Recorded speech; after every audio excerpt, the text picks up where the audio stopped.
Hey, you guys want to see what happens when you cut out sugar for 30 days? Well, watch this. So let's just be clear what I cut out for this challenge. No candy, no chocolate, no soda, no cookies, and no alcohol.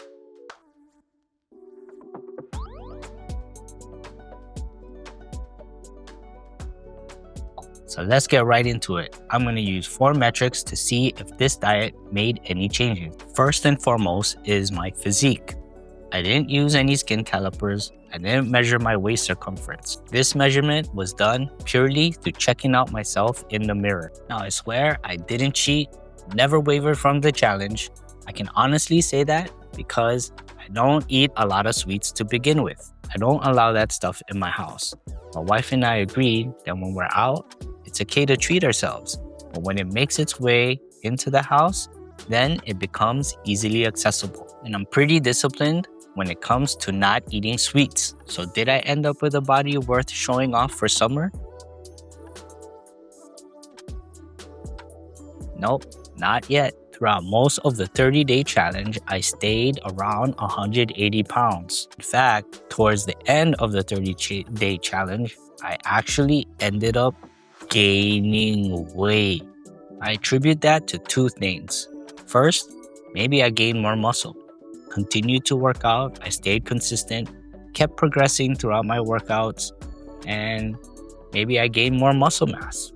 As they say, muscle weighs more than fat. The second thing I did was in the last week of the challenge, I actually ended up binging on a bunch of carbohydrates in the form of spaghetti, rice, and bread. It wasn't to replace my cravings for the sweets. It was actually to psych myself up for the next upcoming challenge. At the time of making this video, I'm actually towards the end of a 30-day no grades challenge. So that video will be coming up hopefully soon.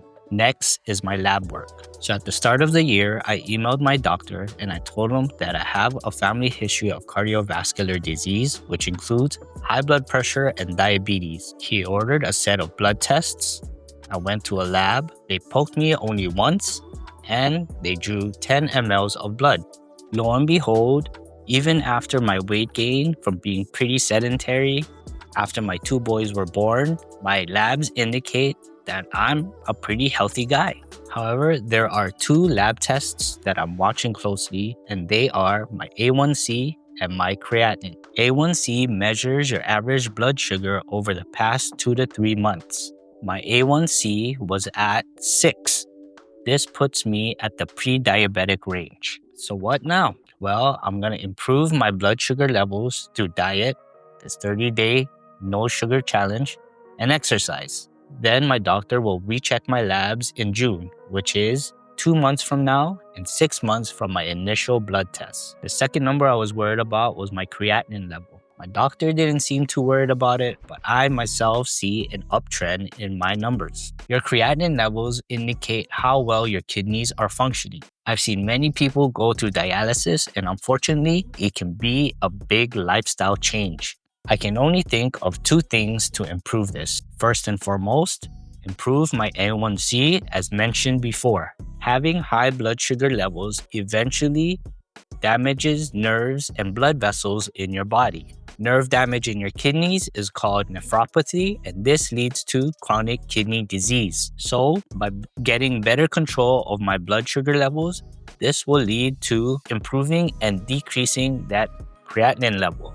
Another thing is, if you're taking medications, including supplements, this can also affect your kidneys. A lot of medications get filtered through your kidneys.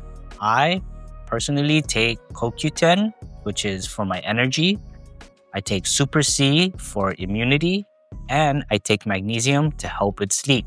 I'm going to cut down the dose of my magnesium in half and see if that improves my creatinine levels. Lastly, my mental health and mood. I heard of people say that when they've been off of sweets for a long period of time, that they don't crave for it anymore. I must say that that was not the case for me. Chocolate is my kryptonite, and I'm not gonna lie, when I see my kids running around with chocolate chip cookies in their hands, just want to snatch it from them. My wife was tempting me to eat dark chocolate instead, but since I can't control myself, I may end up using dark chocolate as a gateway drug to Ferrero Rocher. So for now, no dark chocolate. So the cravings haven't gone away. But I have noticed that the habit of saying no to sweets have become easier.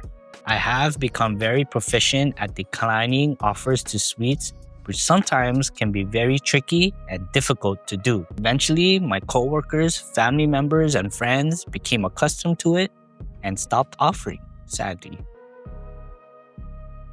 In conclusion, would I recommend this 30-day no sugar challenge to you guys? Well, we'll have to see with my follow-up blood test to see if there were any improvements to my A1C. However, I do believe wholeheartedly that by removing processed sugars from your diet, this will improve your health. They say it takes 30 days to develop a habit. Therefore, this wasn't just a challenge. It was ultimately a lifestyle change. I am getting older and my body isn't recovering as quickly. I need to stay in tip-top shape for my wife and kids. Thank you for watching and follow me for some more videos. Let's go!